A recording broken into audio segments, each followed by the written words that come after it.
Yan. Vlog pa mo.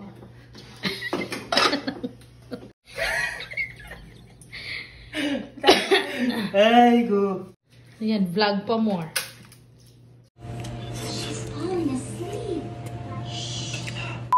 So, okay guys, ito another day, another vlog tayo. So, yun, pansin nyo naman, sa unang clip ko guys, yun, yung spoiler natin, naglilinis ako. Makikita nyo mamaya guys. So, ito, tuloy-tuloy lang tayo guys. At ito, malapit ko nang ipapakita sa inyo ang nangyari. At ito na guys, antay lang. Ay! Ninano ka? Ayun, nadulas Daddy Jepo nyo. Yan, vlog pa more, sabi kasi ng kapatid ko. Grabe. Buti na lang at hindi tayo ganong nasaktan at nadulas tayo. Yun guys, shoutout naman sa butas na kilikili ng aking damit. Grabe talaga. So yan, tuloy-tuloy lang tayo dito guys.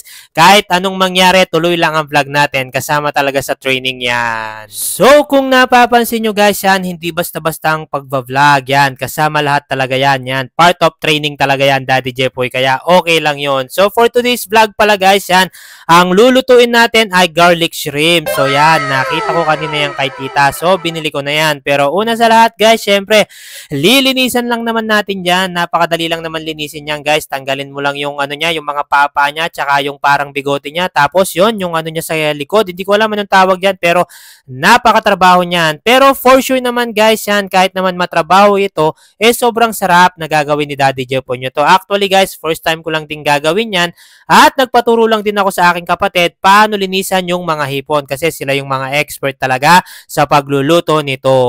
So, bali nakaka-proud lang talaga guys yan dahil nga undas at long vacation yan. Kasama ko nga yung kapatid ko tsaka yung asawa ko. Ang dami kong natututunang lutuin. Yan yung mga napapagkasunduan naming lutuin guys. At ayan, bali natapos na nating linisan yung ating mga hipon. Grabe, parang mas matagal pa talagang linisan itong mga ganito kesa sa pagluluto. So, after nung guys yan, hire-ready lang naman natin yung gagamitin natin bawang. So yan guys, pinag-slice ko lang siya sa ganyang kaliliit na part. So yan guys, pansin nyo naman diba? Sobrang napakadaling lutuin lang nito. So after nun yan, nagsindi na ako ng kalan. At bali dun sa maliit nating non-sticky pan, magluluto pa ako ng bacon. Bali yun yung mga sumobra kahapon guys. At ito, umpisa na natin. So yan, una sa lahat, ilagay lang natin yung butter dito sa ating kawali. So yan guys, ganyan-ganyan lang yan. After nun, isunod lang natin yung bawang. Grabe, napakadali lang talagang lutuin nito guys at napakabilis lang ding maluto. Mas matagal pa talaga yung pagpiprepare. So yun, aroma smell tayo. So after nun, yung pinaka-star natin sa ingredients. Yan, yung hipon guys. So bali yan pala guys, yung hipon at yung mga seafood,